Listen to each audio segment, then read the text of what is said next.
വോട്ടെടുപ്പ് കഴിഞ്ഞതോടെ പാചകവാതക വില വർദ്ധിപ്പിച്ചു. വാണിജ്യ സിലിണ്ടറുകളുടെ വിലയാണ് കൂട്ടിയത്. ഒറ്റയടിക്ക് 1000 രൂപയ്ക്ക് അടുത്താണ് വില വർദ്ധിപ്പിച്ചിരിക്കുന്നത്.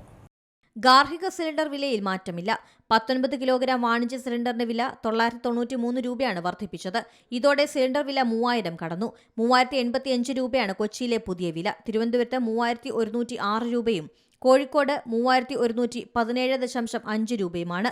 ഒറ്റത്തവണ ഇത്രയും വില കൂട്ടുന്നത് അപൂർവമാണ്. സിലിണ്ടറിന്റെ വില വലിയ തോതിൽ കൂട്ടിയത് ഹോട്ടൽ, റെസ്റ്റോറന്റുകൾ, തട്ടുകടകൾ തുടങ്ങിയവയുടെ പ്രവർത്തനം താളം തെറ്റിക്കും.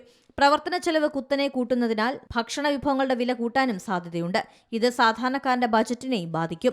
ഏപ്രിൽ 1-ന് വാണിജ്യ സിലിണ്ടറിന് 195.5 രൂപ കൂട്ടിയിരുന്നു. ജനുവരി 1-ന് 111 രൂപയും മാർച്ച് 7-ന് 115 രൂപ എന്നിങ്ങനെയും വർദ്ധിപ്പിച്ചതാണ്. പശ്ചിമേഷ്യ സംഘർഷത്തെ തുടർന്ന് LPG വിതരണത്തിലെ നിയന്ത്രണം ഹോട്ടലുകളും റെസ്റ്റോറന്റുകളും അടച്ചിടുന്നതിന് കാരണമായിരുന്നു. അതിനിടയിലാണ് ഇടുത്തിയായി വില വർധനയും ഉണ്ടായിരിക്കുന്നത്.